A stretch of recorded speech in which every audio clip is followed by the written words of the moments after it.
జై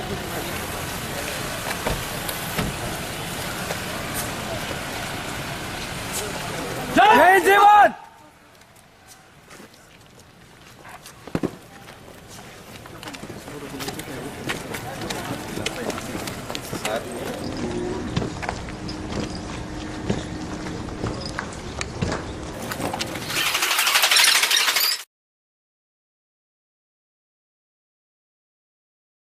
ఆహ్వానాన్ని పిలుస్తున్నామని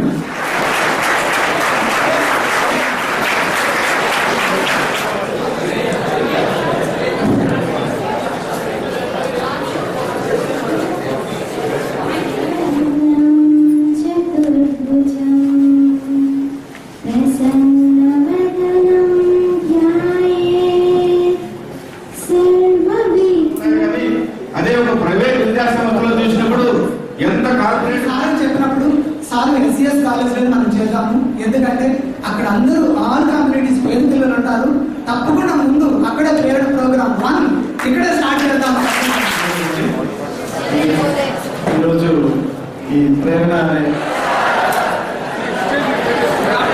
మనందరిలో ఆఖరికి చేయించి సమయం ఎంతైనా మనం గడియారం వైపు చూడకుండా ఈరోజు ప్రేరణ అనే పదానికి ఒక నిర్వచనం మనకు ఎందరో మహనీయులు ఉన్నారు ఈ దేశంలో. వాళ్ళు నాయకులు కావచ్చు, స్వాతంత్ర సమరయోధులు కావచ్చు, స్పిరిచువల్ గురువుస్ కావచ్చు, స్పోర్ట్స్ పర్సన్స్ కావచ్చు. మనం ఎవరి నుంచి అయితే మనం ఇన్స్పిరేషన్ తీసుకొని మనకంటూ ఒక లక్ష్యాన్ని ఏర్పరచుకొని ముందుకు సాగుతామో వాళ్ళు మన లక్ష్యం మీద ప్రయాణించేటట్టు చేసేదే మనం ప్రేరణ అని నేను భావించాను. మా కొలీగ్ అండ్ మా బ్రదర్ చంద్రశేఖర్ రెడ్డి చెప్పినట్టుగా మనం ఎవరి నుంచి ప్రేరణ పొందుతాం. మన కోసం ఎన్ని కష్టాలు వచ్చినా 24/7 మనల్ని ఆలిస్తూ లాలిస్తూ పెంచినటువంటి అమ్మ నుంచి కంటికి రెప్పలా కాపాడుకున్న నాన్న నుంచి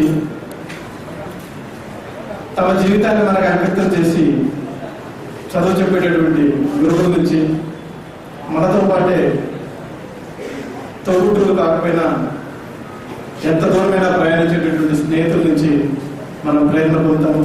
నేను కూడా వాళ్ళ నుంచే ప్రేరణ పొందాను. ఊహ తెలిసినప్పటి నుంచి కూడా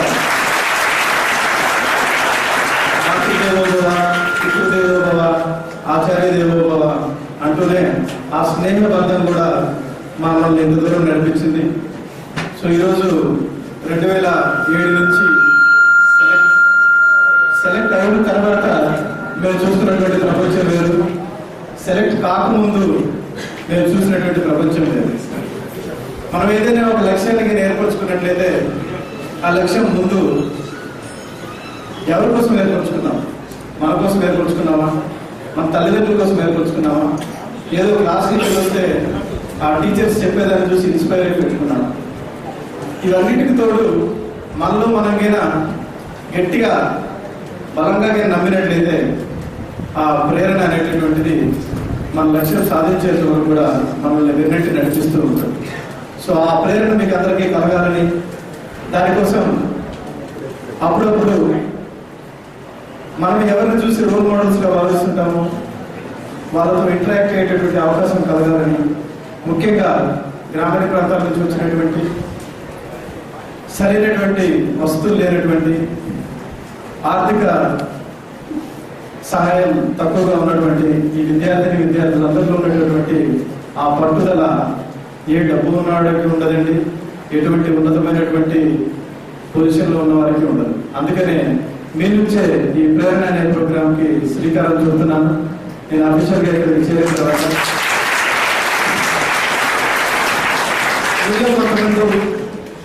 మీరు ఫలాంతే కావాలని నేను అడగను, కానీ మీరు ఏదైతే నిర్ణయం తీసుకుంటారో అది మీకున్నటువంటి అభిరుచి, తర్వాత శక్తి సామర్థ్యాలు, మీరు ఎంత కష్టపడగలరు అనేటటువంటి అంశాలు ఇందులో ఖచ్చితంగా మీకు దోహదపడతాయి.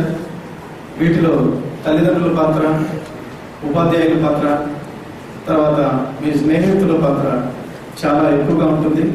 మనకు రావాల్సినటువంటి ప్రేరణ వీళ్ళ నుంచి వచ్చినట్లయితే అది మీ గమ్యంని చేర్చేంత వరకు మీ వెంటే ఉంటుందని నేను ప్రాక్టికల్గా సాధించి నేను అనుకున్నటువంటి లక్ష్యాలను చేరుకుని ఈరోజు మీ ముందు సగర్వంగా నిలబడి మీకు కూడా నేను ప్రేరణ కలిగించే స్థాయికి వచ్చాను. కాబట్టి మీరు కూడా ఆ ప్రేరణ పొందాలని మనస్ఫూర్తిగా నేను ఆశిస్తున్నాను.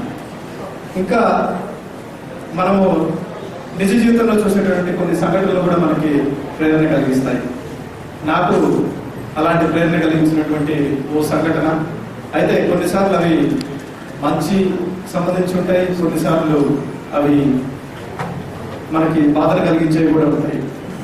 సో నేను సివిల్ సర్వెంట్ కావాలనేటువంటి ఆలోచన మా నాన్న ఫస్ట్ నుంచి చెప్పేవాళ్ళు. ఆయన సోషల్ వెల్ఫేర్ ఆఫీసర్గా పనిచేస్తూ నన్ను ఎప్పుడూ జిల్లా స్థాయి అధికారిగా చూడాలనుకునేవాళ్ళు. అది మొదటి నాంది. ఆ తర్వాత మా బంధువుల్లో ఎల్వి రెడ్డి గారు అనేసి ఒక ఐఏఎస్కి సెలెక్ట్ అయిన అధికారి ఉన్నారు 1985లో. ఆయన దురదృష్టవశాత్తు 1995లో నాగాలాండ్లో తీవ్రవాదుల చేతిలో బలయ్యారు. సో నేను అప్పుడు ఇంటర్మీడియట్ చదువుతున్నాను. ఆ రోజు నేను బలంగా అనుకున్నాను, నేను కూడా ఒక ఐఏఎస్ ఆఫీసర్, ఐపీఎస్ ఆఫీసర్ కావాలని. దానికి తగినటువంటి సహాయ సౌకర్యాలు, సహకారాలు వచ్చేసి నా తల్లిదండ్రుల నుంచి బలంగా లభించాయి. ఆ తర్వాత ఇక్కడ కూర్చున్నటువంటి చంద్రశేఖర్ రెడ్డి, అలాగే చాలా మంది మిత్రులు కూడా నన్ను ఎల్లవెల్ల బాగా ఎంకరేజ్ చేశారు. అలాగే నా గురువుల యొక్క పాత్ర కూడా ఇందులో ఎంతో ఉంది. వాళ్ళందరి ఇన్స్పిరేషన్ తోటి నేను ఒక లక్ష్యాన్ని పెట్టుకొని కాలేజీలోకి ఎంటర్ అయిన తర్వాత నేను సివిల్ సర్వెంట్ అవ్వాలనుకున్నాను. ఆ టైంకి సివిల్ సర్వెంట్ అవ్వడం ఒక లక్ష్యం అయితే, ఆ తర్వాత కూడా మనకి లైఫ్లో కొన్ని గోల్స్ అనేటటువంటి ఉండాలి. మన మీద ఇంత బాధ్యతను పెట్టిన తర్వాత ఆ బాధ్యతలో మన వల్ల ప్రతిరోజు ఎవరో ఒకరికి కొంత మేలు జరిగేటటువంటి కార్యక్రమాలు మనం చేస్తూ ఉండాలి. ప్రతి ఒక్కరికి వాళ్ళ యొక్క ఉద్యోగం ఉంటుంది. ఉపాధ్యాయులు అయితే టీచ్ చేస్తూ ఉంటారు, గవర్నమెంట్ ఆఫీసర్స్ వాళ్ళ ఆఫీసర్స్లో వాళ్ళ డ్యూటీలు చేస్తూ ఉంటారు. అలాగే అన్ని రంగాలకు చెందినటువంటి వారు, అది ప్రెస్ కావచ్చు, కళాకారులు కావచ్చు, ఎవరి ధర్మం వాళ్ళు నిర్వర్తిస్తూనే ఉంటారు. వాళ్ళ కార్యక్రమాల్లో వాళ్ళు బిజీగా ఉండిపోతూ ఉంటారు. అయితే మనకంటే ఒక సామాజిక బాధ్యత ఉంది. ఆ సామాజిక బాధ్యత మన చుట్టూ ఉన్నటువంటి సమాజం అనేటటువంటిది సరిగ్గా లేకపోయినట్లయితే మనకు వచ్చేటటువంటి అనర్థాలు చాలా ఉంటాయి. సో సమాజంలోకి ఎవరు ఎక్కడి నుంచి వస్తారు? మనమే కదా. సమాజంలోకి ఉత్పత్తి అయ్యేటటువంటి అందరూ కూడా పిల్లలే. అందుకే రేటు వాళ్ళే రేపటి పౌరులు అన్నారు. మరి బాలికలు పౌరులు కదా అని అడగచ్చు. నేటి విద్యార్థులే రేపు పౌరులు అంటారు. ఎందుకంటే మీరందరూ నా వైపు కోపంగా చూస్తున్నారు. నేటి విద్యార్థులే రేపటి పౌరులు. కాబట్టి ఈ సమాజాన్ని మనం అనుకున్న విధంగా మన కళలకి అర్థం తీర్చే విధంగా ఉండాలి అని అంటే దానికి మనము ఎంతో కొంత శ్రమ అయితే చేయాల్సి ఉంటుంది. ఇంతమంది స్టూడెంట్స్ అందరూ పక్కపక్క ఇళ్లలో ఉన్నా కూడా ఒక గంట సేపు కూర్చొని మాట్లాడేది అంటే అది జరిగే పని కాదు. అందుకని మనకి దేవాలయం ఎంత ముఖ్యమో విద్యాలయం కూడా అంతే ముఖ్యం. అందుకే మీ దగ్గరకు వచ్చాను.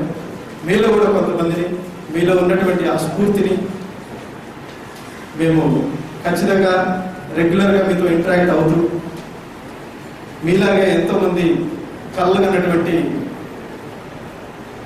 మన అద్భుతమైనటువంటి సమాజాన్ని తీర్చిదిద్దేందుకు మేము ఎల్లవెల్ల మీకు అందుబాటులో ఉంటామని నేను తిరుపతి అర్బన్ ఎస్పీగానే కాకుండా ఈ సమాజంలో బాధ్యత గల ఒక పౌరుడిగా రమేష్ రెడ్డిగా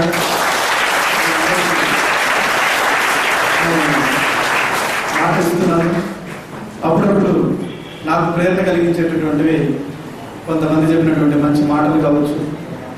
అందులో ఓ పాటలో కొన్ని వాక్యాలని మీకు నేను చెప్పి ఎలా అవి మనకు ఉపయోగపడతాయని చెప్పేదానికి నేను ప్రయత్నిస్తాను. మీకు అందరికీ అంటే పాత పాటలు ఎన్నిండకపోవచ్చు, బహుశా చాలా మీరు రుద్రవేణి ఒక సినిమా విన్నారా? విన్నారా? ఎంతమంది విన్నారు? అందులో పాట ఉంది, ఎవరు పాడగలరు? పాడగలరా? పాడగలరా? ఒంటరిగా దిగులు బరువు మోయబోకునేస్తాం. విన్నారా ఎప్పుడైనా? వినలేరా? మీరు అందరూ గూగుల్లో ఈ పాట వినండి ఈరోజు. నెక్స్ట్ టైం వచ్చేసరికి అందరూ ఈ పాట పాడాలి. ఏం చెప్తారంటే, ఒంటరిగా దిగులు బరువు మోయబోకునేస్తాం, మౌనం చూపిస్తుందా సమస్యలకు మార్గం, కష్టం వస్తేనే గద గుండె బలం తెలిసేది, దుఃఖానికి తల వంచితే తెలివికి ఇంకా విలువేది, మంచైనా చెడ్డైనా పంచుకోను నేనైనా, ఆ మాత్రం ఆత్మీయతకైనా పనికిరానా, ఎవరితో ఏ మాత్రం పంచుకోను వీలు లేదు, అంతటి ఏకాంతమైన చింతలేమిటండి.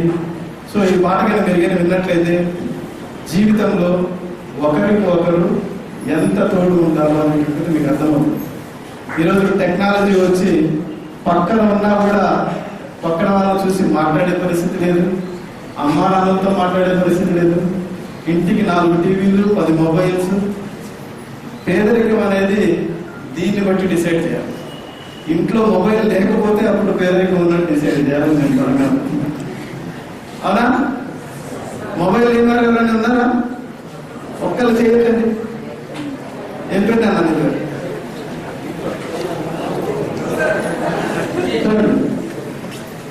సో మీరు ఈరోజు ఈ ప్రేరణ అనేటటువంటిది మీ పక్కన ఉన్నటువంటి మీ స్నేహితుల ద్వారా, మీ తల్లిదండ్రుల ద్వారా, మీ గురువుల ద్వారా మీకు లభిస్తుంది. కాబట్టి ప్రపంచంలో ఎక్కడో ఏదో ఉందని చెప్పేసి పరిగెత్తమాకండి. మీ దగ్గర ఉన్నటువంటి ఈ నిజమైనటువంటి ఇన్స్పిరేషన్ మీరు తీసుకొని మీ గమ్యం వైపు అడుగులు వేయాలని నేను మనస్ఫూర్తిగా ఆలోచన చేస్తూ ఈరోజు ఇక్కడికి ఇంతటి ప్రోగ్రామ్ని ఆర్గనైజ్ చేసినటువంటి మా సహచరుడు తర్వాత సుధాకర్ గారు, ఆయన గురించి నేను ఖచ్చితంగా కొన్ని మాటలు చెప్పాలి. తిరుపతికి వచ్చినప్పుడు చంద్రశేఖర్ రెడ్డి ఒకసారి అక్కడ తీసుకెళ్లారు. ఎస్వి యూనివర్సిటీలో ఒక సివిల్ సర్వీసెస్ లేకపోతే కాంపిటేటివ్ ఎగ్జామ్స్ ప్రిపేర్ అవుతుంటారు, ఖచ్చితంగా నువ్వు రావాలి. సో అప్పటికే మేము చాలా స్కూల్స్ కాలేజెస్ తిరుగుతూ ఉన్నాం కాబట్టి అక్కడికి నేను ఇమీడియట్గా వెళ్ళాను. ఒక 100 మంది స్టూడెంట్స్కి వాళ్ళు కోచింగ్ ప్రోగ్రామ్ కండక్ట్ చేస్తూ ఉన్నారు. ఆయన చెప్పినట్టుగానే తర్వాత చాలా మంది కూడా వాళ్ళ శ్రమ మీద వాళ్ళు అయ్యారు. అయితే మాలాంటి వాళ్ళు మేము వెళ్ళడం వల్ల కొన్ని విషయాలు మీకు తెలుస్తాయి. నేను కూడా మీలాగే తెలుగు మీడియంలోనే చదివాను, డాక్టర్ కావాలనుకుని ఎంసెట్ రాశాను, కాలేజ్ అగ్రికల్చర్ బిఎస్సీ జాయిన్ అయ్యాను, తర్వాత సివిల్ సర్వెంట్ కావాలనుకున్నాను. ఫస్ట్ అటెంప్ట్లో ఇంటర్వ్యూకి వెళ్ళాను, సెలెక్ట్ కాలేదు. సెకండ్ అటెంప్ట్లో మళ్ళీ ఇంటర్వ్యూకి వెళ్ళాను, కాలేదు. థర్డ్ అటెంప్ట్లో మళ్ళీ ఇంటర్వ్యూకి వెళ్ళాను. ఇక మిగిలింది ఒకటే అటెంప్ట్. జీవితంలో ఈ ఒక అటెంప్ట్ కింద సక్సెస్ఫుల్ కాకపోయినట్లయితే మనం అనుకున్న కాలం నెరవేరదు. అయితే ఎక్కడ ప్రయత్నం లోపం లేదని ఎవరినో నిందిస్తూ మనం కానీ కూర్చున్నట్లయితే ఈరోజు అనుకున్న స్థానానికి వచ్చేవాళ్ళం కాదు. ఇంకా మనల్ని మనం ఎట్లా ఇంప్రూవ్ చేసుకోవాలి అనికైనా మనం కైనా ఆత్మపరిశీలన చేసుకున్నట్లయితే ఆ విజయం అనేది ఖచ్చితంగా దరికి చేరుతుందని చెప్పి నమ్మే వాళ్ళలో నేను కూడా ఒకటి. సో ఆ తర్వాత లాస్ట్ అటెంప్ట్ నేను ఆల్ ఇండియా 54th ర్యాంక్ సాధించి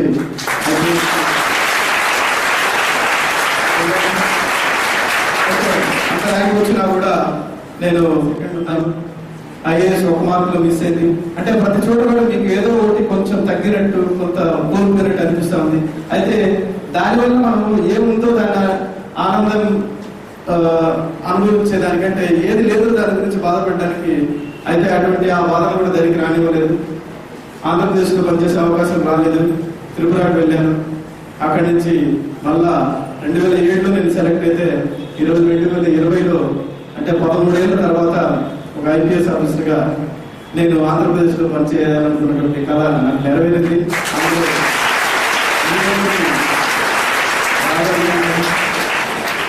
ఈ మధ్యకాలంలో అయితే సో ఎప్పుడో ఆంధ్రప్రదేశ్కి వస్తేనే పిల్లలతో ఇంటరాక్ట్ అవ్వాలి అనేటటువంటి భావన కూడా కాదు. మా ఊరికి వెళ్ళినప్పుడు, నేను చదువుకున్న కాలేజీ కావచ్చు, మా స్నేహితులు ఎప్పుడైనా పిలిచినప్పుడు కావచ్చు, మనకు అందుబాటులో ఎక్కడ ఉన్నట్లయితే మన వల్ల ఒక్కరు ఇన్స్పైర్ అయినా కూడా మన వారిని సక్రమమైన మార్గంలో వాళ్ళకు ధైర్యం చెప్పాలి. మనం ఎంతటి వాళ్ళు కూడా ప్రతి వాళ్ళకు కూడా కష్టాలు అనేటటువంటి ఉంటాయి. సో మీరు చూసినట్లయితే భారతదేశానికి స్వాతంత్రం ఒకే రోజులో వచ్చిందా? 1857లో మొదటిసారి జరిగితే ఆ తర్వాత మళ్ళా 90 ఏళ్ళకి కానీ మనకి స్వాతంత్రం రాదు. అందులో ఎంతోమంది మహనీయులు ఎవరు ధైర్యం కోరుకోకుండా. సో అంత పెద్ద కార్యక్రమం జరిగేటప్పుడు అలానే ఉంటుంది. అలాగే మనకు సంబంధించినంత వరకు కూడా మన వ్యక్తిగతమైనటువంటి జీవితంలో కూడా కొన్ని రోజులు మనము కష్టపడేదానికి మనము ఎటువంటి ఆటంకాలు ఎదురైనా కూడా మనం ముందుకు సాగాలి. ఆ సాగే క్రమంలో వీళ్ళందరూ మీకు హెల్ప్ అవుతారని నేను మళ్ళా మీకు చెప్పడానికి నాకు ఎటువంటి సందేహం లేదు. సో అందుకే ఈ ప్రోగ్రాం పేరు ప్రేరణ అని పెట్టి ఇన్స్పిరేషన్. సో మీరు కూడా మీ వల్ల మీరు 10th క్లాస్ మంచి మార్కులు వస్తే మీ తక్కువ ఉన్నటువంటి మీ నెక్స్ట్ ఇయర్లో ఉన్నటువంటి జూనియర్సే మిమ్మల్ని ఒక ఇన్స్పిరేషన్గా తీసుకుంటారు. అదే మీరు ఇంటర్మీడియట్కి వచ్చిన తర్వాత మీరు ఎంసెట్ రాస్తారు, లేకపోతే ఐఐటి రాస్తారు, లేకపోతే ఏ కోర్సులో అయినా వాళ్ళు మీరు సక్సెస్ఫుల్ అయినట్లయితే మిమ్మల్ని ఇన్స్పిరేషన్గా చూస్తారు. అదే ఒక స్కూల్కి తీసుకున్నట్లయితే అక్కడ మంచిగా చెప్పేటటువంటి టీచర్స్, కేర్ తీసుకునేటటువంటి టీచర్స్ వాళ్ళు కూడా ఒక ఇన్స్పిరేషన్గా తీసుకుంటారు. అలాగే ఒక ఊర్లోకి చూసుకున్నట్లయితే పలానా తల్లిదండ్రులు చూడరా వాళ్ళ పిల్లల్ని ఎంత మంచిగా తీర్చిదిద్దారు అని వాళ్ళని మనం ఇన్స్పిరేషన్గా తీసుకుంటాం. ఈరోజు మీరందరూ కూడా సమాజంలో మమ్మల్ని అందరినీ చూసేటటువంటి పరిస్థితి ఉంది. మమ్మల్ని మీరు ప్రశ్నించవచ్చు కూడా. మీడియా కూడా మమ్మల్ని ప్రతినిత్యం ప్రశ్నిస్తూనే ఉంటుంది. ఈ రోడ్లు బాగాలేవని, ట్రాఫిక్ సరిగ్గా లేదని, క్రైమ్ జరుగుతుందని, సో ఎన్నో రకాలైనటువంటి సమస్యలు మా దృష్టికి తీసుకొస్తుంటారు. అయితే వాటిని ఎలా సాల్వ్ చేయాలి అనేటటువంటి కార్యక్రమంలో మేము కూడా మీ నుంచి సలహాలు తీసుకుంటూ ఇంకో వినూత్నమైన రీతిలో మేము ఆ సమస్యలను పరిష్కరించేటువంటి మార్గంలో మేము ప్రయాణించినట్లయితే మేము మా కింద పనిచేసే వాళ్ళు కావచ్చు, మా టీంలో ఉన్న మెంబర్స్ కూడా మేము ఇన్స్పిరేషన్ అవుతాం. సో ఈ విధంగా ప్రతి జీవితంలో అనునిత్యము ఎవరో ఒకరు ఎక్కడో ఒక చోట ప్రతి ఒక్కరికి ఒక రకమైనటువంటి ఇన్స్పిరేషన్ అవుతూ ఉంటాం. సో ఈ ప్రేరణ అనేటటువంటి పదాన్ని అందుకే నేను చాలా జాగ్రత్తగా ఆలోచించి వీళ్ళందరితో డిస్కస్ చేసిన తర్వాత మేము ఈ ప్రోగ్రామ్ని ఇంకొకటి నేను మీకు చెప్పేది ఏంటంటే, welcome Girisha, I'm glad.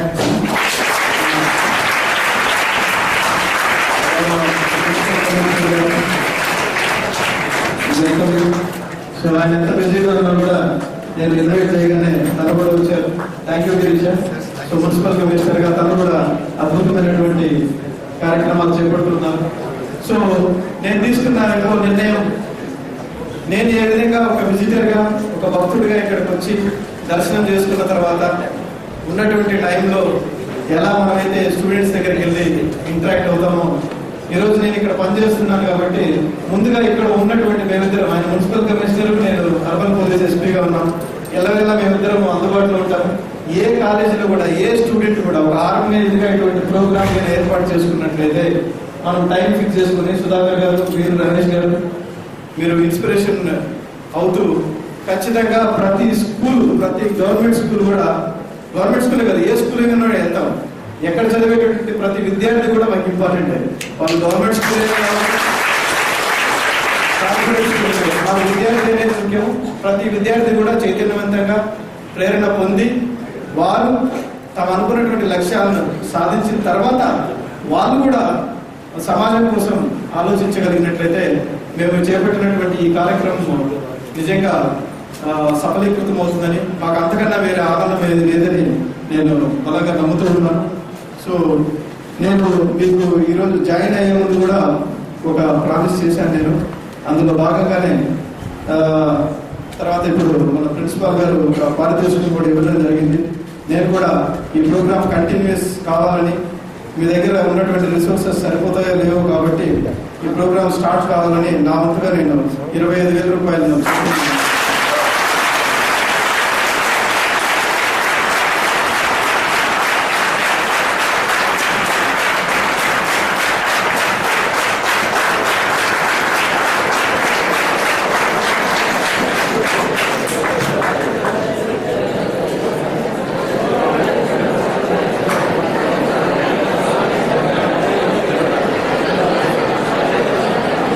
Sudhakar గారికి నేను అందజేస్తున్నాను. ఆయన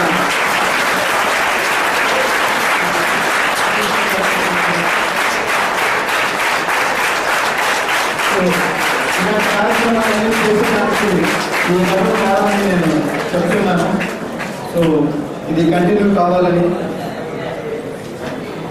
ప్రిన్సిపాల్ గారు కూడా ఇన్స్పైర్ అయ్యి ఇప్పుడు 5,000 ప్రకటించారు ఆయన. సో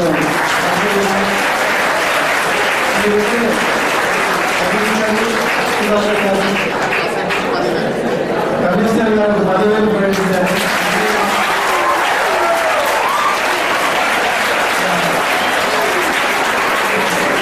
మాట్లాడకపోతే నేను అనౌన్స్ చేస్తాను.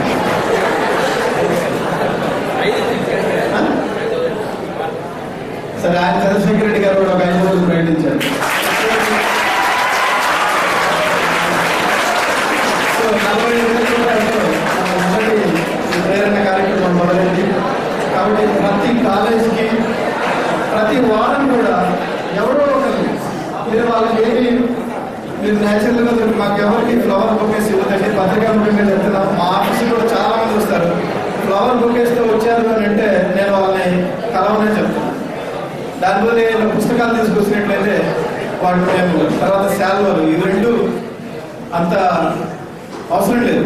ఎవరో ఒక పేద విద్యార్థికో లేకపోతే నిజంగా అవసరం ఉన్నటువంటి వాళ్ళకి ఉపయోగపడాలి. వాళ్ళ అభిమానం మామూలుగా వచ్చి సార్ మీరు మంచి పని చేస్తున్నారు, మిమ్మల్ని కలవాలనుకుంటున్నాము, మాకు ఇదే సంతోషం అని అంటే అంతకన్నా మాకు వేరే జ్ఞాపికలు అవసరం లేదండి. సో ఇది ప్రేరణ అనేటటువంటి ప్రోగ్రాం ఏ విధంగా స్టార్ట్ అయినా నేను మనస్ఫూర్తిగా మనందరికీ కూడా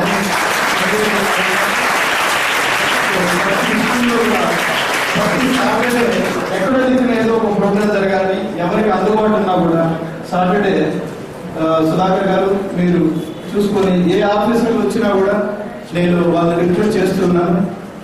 అయితే నేను ఇంకో సలహా కూడా ఇవ్వదలుచుకున్నాను. మీడియాలో చాలా ప్రశ్నిస్తూ ఉంటారు. నేను వాళ్ళని అందరినీ ప్రశ్నించమని నేను అడగను, కానీ కనీసం వాళ్ళు రిక్వెస్ట్ చేయండి. చేస్తారా? రిక్వెస్ట్ చేస్తారా? రిక్వెస్ట్ చేస్తానంటే కొన్ని సూచనలు చేస్తాను. చేస్తారా? దర్శనానికి వచ్చిన ప్రతి ఒక్కరిని కూడా 3 రిక్వెస్ట్లు చేయండి. ఒకటి, సార్ మీరు దర్శనం చేసుకున్నారు, మంచిగా అనుకున్నారు, మంచిగా దర్శనం అయింది, మీరు విఐపీలు కాబట్టి, అవునా? అవును చెప్పట్లేదు. సో మీరు మీకు కుదిరితే ఇక్కడ, కుదరకపోతే మీరున్న చోటైనా ఒక్క 1 hour స్టూడెంట్స్తో ఇంటరాక్షన్ అన్నమాట. This the first request.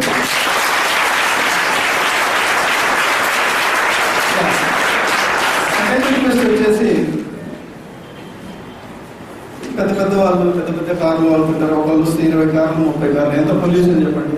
కనీసం 10 చెట్లన్నా నాటండి, దర్శనం చేసుకోండి.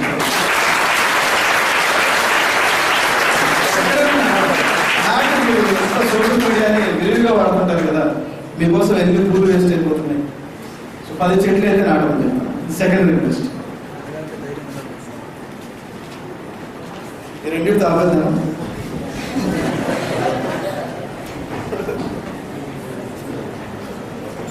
సో తర్వాత వచ్చేసి మేము చాలా మందిని అసలు ఇది ఒక smart city, green city, best సిటీగా చేస్తూ ఉన్నాం. కాబట్టి మేము మొన్ననే ఒక ప్రోగ్రామ్ లాగా స్టార్ట్ చేశాము. ఆదరణ, మనము ఆదరణ చూపాలండి. ఎంతోమంది నిస్సహాయంగా రోడ్ల మీద ఉన్నారు. మనం 10 రకాల బట్టలు వేసుకుంటాం, రోజు అయ్యేసరికి 5 రకాల బట్టలు మార్చేవాళ్ళు చాలా మంది ఉన్నారు. దానికోసం కూడా ఒక అమ్మఒడి అనేటటువంటి సంస్థ ముందుకు వచ్చింది. మేము కూడా మా పోలీస్ ఆఫీసర్స్ని కూడా విజిబుల్ పోలీసింగ్లో భాగంగా నడవనున్నప్పుడు మాకు ఎదురుపడేటువంటి ఆ నిస్సహాయాన్ని చూసిన తర్వాత ఎంతో కొంత వాళ్ళకి సేవ చేయమని అడిగాము. ఎవరికి కుదిరినంతలో వాళ్ళు హెల్ప్ చేయాలి. ఈ 3 రిక్వెస్ట్లు అయితే మీరు అడగొచ్చండి. మీరు అడిగేదానికి టైం లేకపోయినా కనీసం ఒక పేపర్లో ప్రింట్ చేసినా వాళ్ళకి ఇవ్వండి, లేదా వాట్సాప్లో వైరల్ చేయండి, లేకపోతే సోషల్ మీడియాలో అడగండి. దర్శనం చేసుకున్నారా? అయితే ఈ 3 కనీసం ఒకటైనా నెరవేర్చారా? ఇది ఒకటి రిక్వెస్ట్ చాలు. అంతకంటే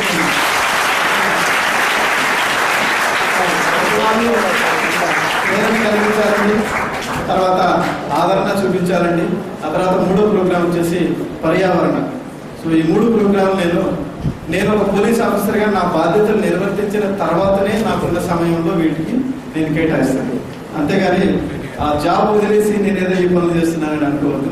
so we are doing best. So తిరుపతిని ఇప్పుడు మీరు గమనించినట్లయితే ట్రాఫిక్ వ్యవస్థలో నేను సాటిస్ఫాక్టరీ లెవెల్స్లో అన్ని పార్కింగ్ లెవెల్స్ కానీ సిగ్నల్స్ కానీ వీటి మీద మీరు కూడా చూసుంటారు. మిమ్మల్ని కూడా చాలా మంది ఆడుకుంటారు. దయచేసి ట్రిపుల్ రైడింగ్ ఎవరు చేయదండి, పట్టుకుంటాం. సార్ వచ్చారు నాకు సెల్ఫీ ఉంది కదా అని నా దగ్గర కూర్చారంటే మీకే ఎక్కువ కౌన్సిలింగ్ ఇస్తాను. అలా దొరికారంటే 100 చెట్లు నాటిస్తాను. 100 చెట్లు మళ్ళా వాడి రోజు వచ్చి నీళ్ళు పోయాను. అవునా? వస్తారా? రెడీయా? ఛాలెంజ్ రెడీయా? మీరు ఎవరైతే అట్లా ట్రిపుల్ రైడింగ్ చేస్తారో రాంగ్ పార్క్ చేస్తారో వాళ్ళ ఫోటో తీసి మాకు పంపించండి. వాళ్ళతో కనీసం 10 చెట్లు నాటించేలాగా తీసుకుంటాను.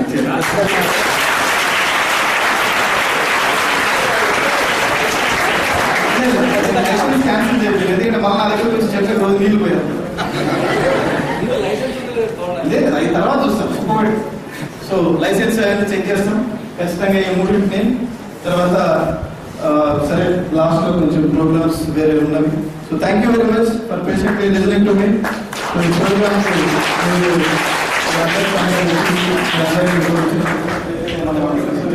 అనుకోదండి. ఈ కార్యక్రమాలు మీరు చేసుకుంటేనే మీరు ఒక ఇన్స్పిరేషన్ కాగలరు. ఆ విధంగా అవుతారని మీ అందరికీ నా బెస్ట్ విషెస్ ఎల్లవెల్గా ఉంటాయి. So thank you very much. Wish you good luck to all. Thank you very much.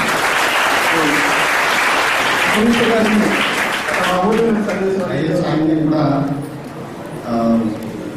Ramesh Reddy sir మాట్లాడింది. సో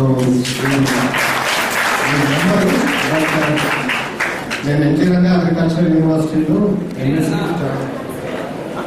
మీరు ఎక్కడి నుంచి తీసుకుంటారు ప్రేరణ అనేది? మనము ఈ ప్రేరణ అనేది ప్రతి క్షణము, ప్రతిరోజు, ప్రతి టైంలోనూ, ప్రతి షెడ్యూల్స్లోనూ ఎక్కడో చోట తీసుకుంటూనే ఉంటారు.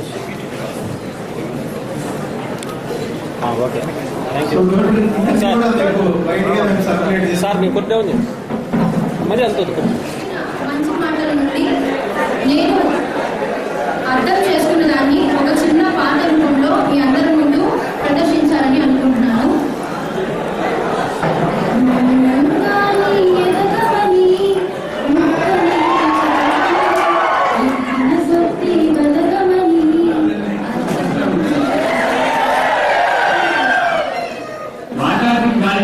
That you estimate the youth to very a great society, sir. నేనే నేను అడుగుతున్నాను, నువ్వు ఎలా ఉండాలనుకుంటున్నావు అని చెప్పండి.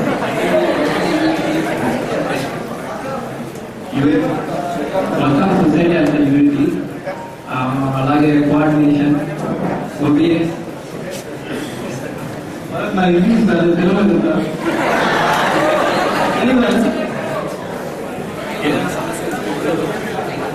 అనుకునేది చెప్పాలి అంతే. ఇప్పుడు భరత్ అనే నేను తెలిసి కదా, భరత్ అనే నేను భరత్ అనే నేను చూడండి ఇప్పుడు తెలుగులో మాట్లాడతాను. మనం యాంటీ స్మోకింగ్ యాక్ట్ అనేది మన ఇండియాలో ఇంప్లిమెంట్ అయిందని చెప్పారు సార్. దాని గురించి డీటెయిల్స్ వెతికినప్పుడు ఎవరైనా పబ్లిక్ లో స్మోక్ చేస్తున్నప్పుడు వాళ్ళకి 200 రూపీస్ నుంచి 500 రూపీస్ ఫైన్ కలెక్ట్ చేయాలి సార్. బట్ ఎందుకు దాన్ని ఇంప్లిమెంట్ చేయట్లేదు sir?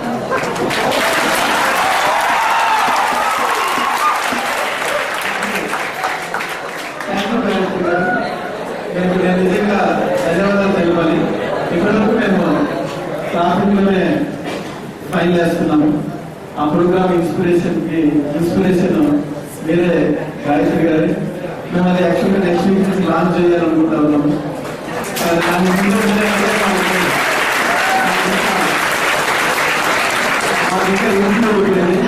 Thank you very much అమ్మా. పబ్లిక్ ప్లేసెస్ లో మేము యాక్చువల్గా ఈరోజు మా డిఎస్పీ గారికి నేను చెప్పాను, వచ్చేటప్పుడు మనము నో స్మోక్ జోన్ గా డిక్లేర్ చేద్దాము. మీ కాలేజ్ రెడీగా నో స్మోక్ జోన్ గా డిక్లేర్ చేయడానికి గవర్నమెంట్ ప్రిన్సిపాల్ గారికి దీన్ని నోటీస్ గా చూసుకొని కాలేజీలో అన్ని చోట్ల కూడా నో స్మోక్ జోన్ అని డిక్లేర్ చేయండి.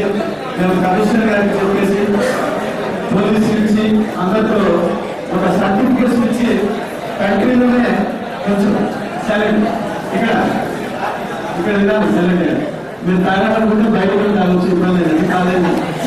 కానీ తప్పకుండా 200 ఫైన్ కాదమ్మా, 10 చెట్లు కూడా నడిపిస్తాను నేను.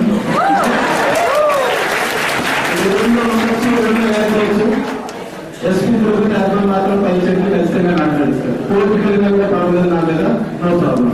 నడిపిస్తాను. చెట్లు సరిపోయిందంటే మాత్రం ఇంటికి వస్తాను. Okay, thank you. సో మీరందరికీ నో స్మోక్ జోన్ కావాలని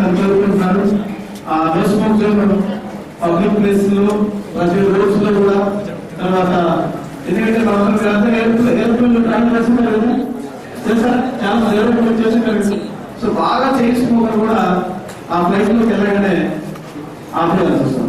సో మనం అదే స్ఫూర్తిని మనం చూసి మన వల్ల ఎదుటి వారికి ఇబ్బంది కలగకూడదు అనేటటువంటిది మనము గమనించుకొని, అది చిన్నపిల్లలు కావచ్చు, ప్యాసివ్ స్మోకింగ్ కావచ్చు, లేడీస్ కావచ్చు, ఎవరైనా కూడా దానివల్ల ఇబ్బంది పడే ప్రతి ఒక్కరు కూడా తొందరగా వచ్చేసి ఈ చాలా అడ్వర్టైజ్మెంట్స్ లో కూడా ఇదివరకు మాకు అన్ని క్రికెట్ వీటిని కండక్ట్ చేశారు ఐటీసీ కదా. ఇప్పుడు వచ్చేసి ఎక్కడ కూడా ఈ టొబాకో ప్రొడక్ట్స్ మీద విపరీతమైనటువంటి, ఎందుకంటే క్యాన్సరే కాదు రకరకాలైనటువంటి వ్యాధులు కారణమవుతుంది. ఖచ్చితంగా Tirupati police and municipal commissioner గారు ఇద్దరు కూడా గిరీష్ ఆల్రెడీ జాయింట్ బ్రాంచ్ కి రెడీ. ఇండియన్ మీద ఉన్నాయి కదా, ఏ ఇంప్లిమెంట్ చేశారు. ప్రెస్ పీపుల్ మీరు కూడా నాకు ఏం చేస్తారండి? రెడీనా? చేస్తారా? ఇంకా గట్టి చెప్పాలి, ఒక్కరే చెప్తున్నాను.